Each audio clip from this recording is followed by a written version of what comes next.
What's up everyone, welcome back to the channel and to another 3D model. This week we're going to be making a toy spaceship. And to be honest, I wasn't even planning on making this for this week's video, but I happened to randomly come across an Amazon ad while just online, and it just caught my attention. I really like the idea of a toy being in a package, and we've never done anything like this on this channel, so I thought it'd be a lot of fun to recreate it for this week's video. Now, this week's video is just going to be a speed modeling time-lapse type of video, but in last week's video of the alarm clock, I got tons of positive feedback about doing it in real-time narrated. So for my Patreons, I decided to do exactly that. I'm going to upload a separate video to my Patreon page, which includes the full process step-by-step in real time, and it's fully narrated. So we're going to go through everything: 3D modeling, texturing, UV mapping, as well as jumping in Photoshop and creating our own labels for our box. So if that's something you're interested in checking out, you can find it all on my Patreon page, which will be linked in the description below. Now, my idea wasn't to fully recreate this whole Amazon ad. To be honest, I really was tempted to make that tiny little astronaut figure, but we're just gonna simplify it just to make the process a little bit quicker so we can do it in one sitting. So we're basically just gonna take a bunch of these ideas and just incorporate them into our own model, while just changing some things up along the way. Now, we have a lot of things to tackle in this video, so let's not waste any more time and let's just dive right into it. So when it came to the modeling, I'm not going to worry about getting everything perfect. In fact, we're just going to very roughly block out the main rocket shape, and we can move on to the box, and then we can come back to the rocket afterwards and start refining it. Now, like I said, I wasn't exactly sure in the direction I wanted to go, so we're just going to kind of wing it along the way and figure it out as we go.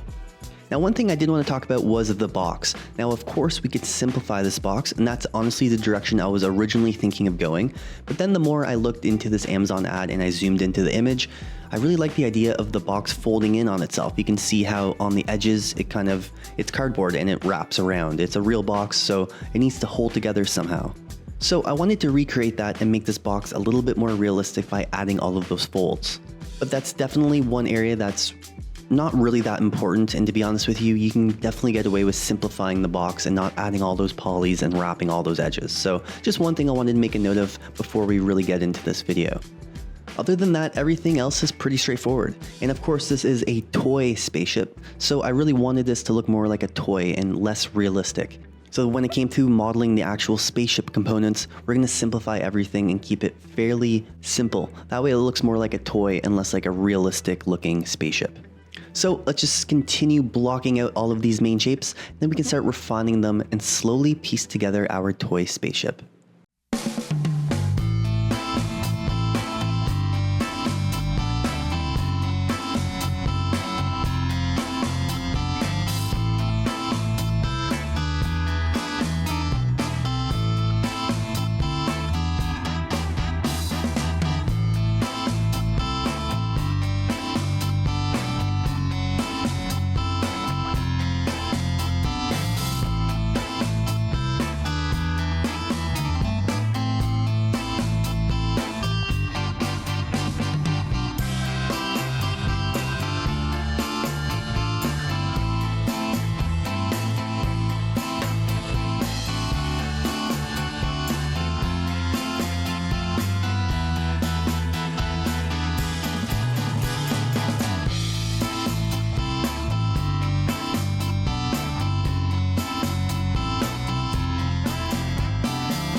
Alright, so before we jump into those UVs, I just quickly want to give a shout out to this week's video sponsor, PCBWay. PCBWay offers a variety of services ranging from PCB production, sheet metal fabrication, injection molding, 3D printing, and much more. You can quickly upload your own files and get a quote immediately. So if you're building something at home or want to print one of your own 3D models, PCBWay makes it extremely easy to get custom parts for your projects, even if you don't have the necessary tools. They take care of everything so you can get those parts shipped directly to your front door. So if you're working on a project or need 3D printing or any of these other services, make sure to check them out in the description below. And once again, thank you PCBWay for sponsoring this week's video. Alright, so here is the toy spaceship in its finished form. Now don't forget, if you're interested in seeing how I put together all of the UVs in real time and narrated, you can find it all on my Patreon page, which is linked in the description below. But as you can see, what I decided to do was break this thing up into 2 different groups for the 2 different textures applied. So let's go over these UVs really quickly. The very first group is the box. Now, before we get started, actually, I should just talk about why I chose 2. So originally, I didn't really know actually how many textures I wanted to use, and I always try to limit my amount of textures. It's just good habit, and if you just want to help your models for performance reasons, it's always important to try to reduce the amount of textures you have applied to each model. Obviously, depending on what the model is being used for, but it's just good habit, and I decided to limit my textures to 2 tops. So I decided to break them up into 2, one being the toy and one being the box. And the main reason why I did that was I knew I was planning on having a lot of labels. If you look at a reference photo, the box itself has tons of labels and images all over it, so I really wanted to get the most resolution out of those UV shells that I could. And if I had them all on one texture, of course, all of those shells would be smaller, which would mean less texels, less pixels to work with, and usually just not as nice textures or crisp textures. That being said, this can easily be put into one texture. I don't think you'd have any issues, but just to avoid any issues at all and just to get really nice graphics on this box, I thought I'd just separate this into its own texture group.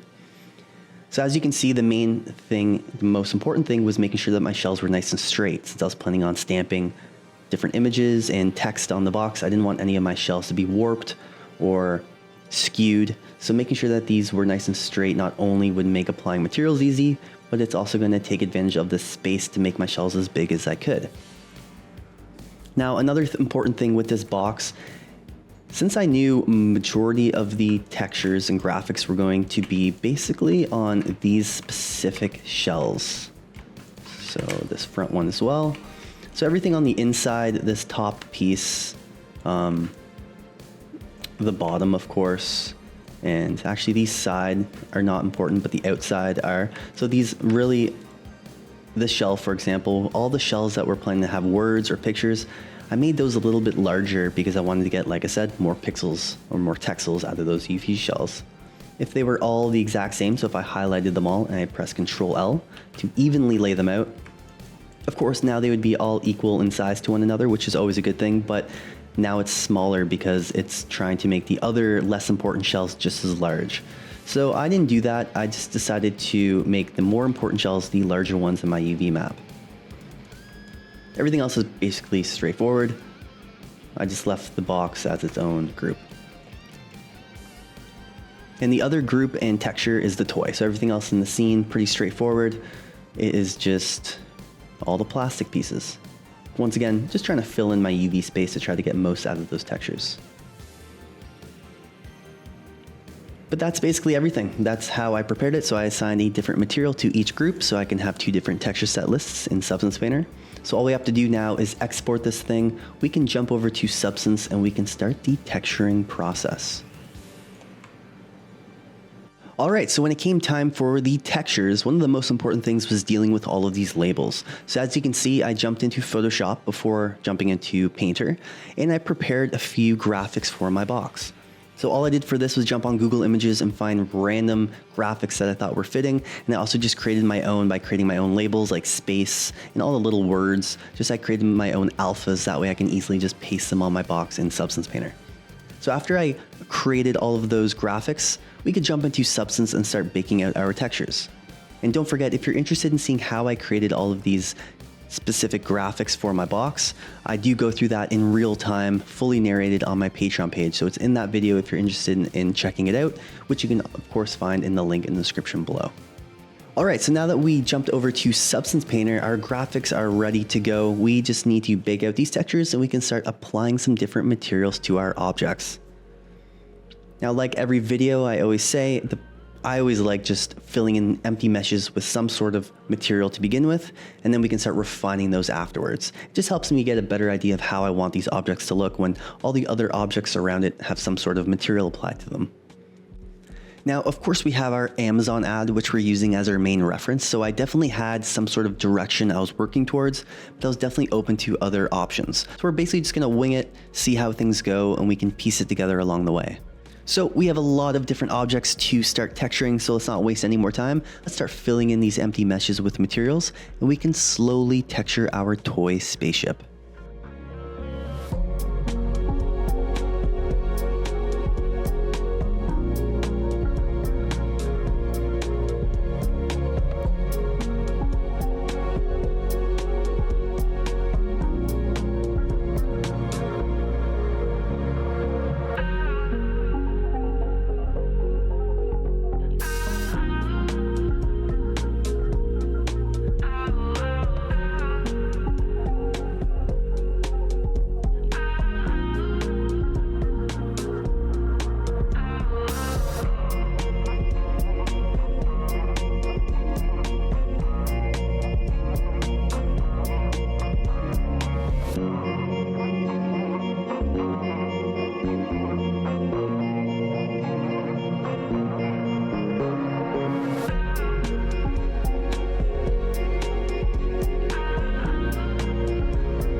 Alright, so that's basically everything. That is the full 3D modeling, UV mapping, and texturing process that I did to create this toy spaceship.